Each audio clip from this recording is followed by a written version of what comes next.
উৎসব করবে না তো কি সাধ্য করবে? শকুনের ভাগাড় তৈরি করবে? উৎসবে অনড় মুখ্যমন্ত্রী। সরকারি কোষাগারের হাল যেমনই হোক না কেন, রাজ্যে উৎসব যে কম পড়বে না, সোমবার শিলিগুড়িতে কার্যত তেমনটাই বুঝিয়ে দিলেন মমতা বন্দ্যোপাধ্যায়। 3 দিনের উত্তরবঙ্গ সফরের প্রথম দিনে এদিন শিলিগুড়িতে উত্তরবঙ্গ উৎসবের সূচনা করেন মুখ্যমন্ত্রী। রবিবারই বারুইপুরে রাজ্য সরকারের বিভিন্ন উৎসব নিয়ে কটাক্ষ করেন প্রাক্তন মুখ্যমন্ত্রী বুদ্ধদেব ভট্টাচার্য। এদিন মমতার পাল্টা, উৎসব হবে না তো কি শ্রাদ্ধ হবে?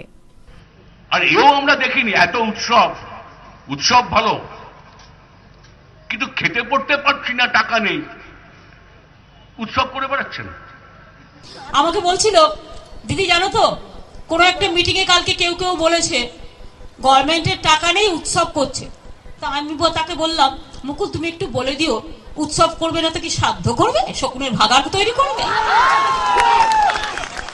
মানুষ টাকাগুলো সব তো পকেটে ঢুকিয়েছে আর ক্যাডার ভাতা দিয়েছে, ক্যাডার করেছে।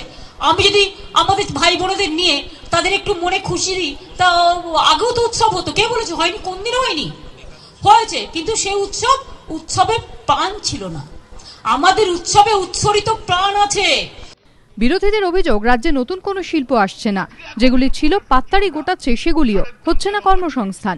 বিরোধীদের সমালোচনার জবাবে মুখ্যমন্ত্রী এদিন বলেন, শিল্পকলা ও উৎসবও হতে পারে কর্মসংস্থানের হাতিয়ার। উৎসবের মধ্যে দিয়েও আরেকটা ইকোনমি গ্রো করে। এখানে কত মানুষ আছে, তারা জিনিসপত্র বিক্রি করে, যারা আসবে এখানে কত জিনিস কিনতে আসবে, সুতরাং একটা মার্কেটিং ভ্যালুস তো এর আছে। শিলিগুড়ির কাঞ্চনজঙ্ঘা স্টেডিয়ামে উত্তরবঙ্গ উৎসবের সূচনায় এদিন উপস্থিত ছিলেন এক ঝাঁক শিল্পী, ক্রীড়াবিদ।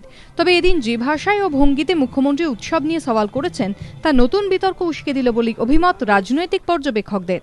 এবিপি আনন্দ, শিলিগুড়ি।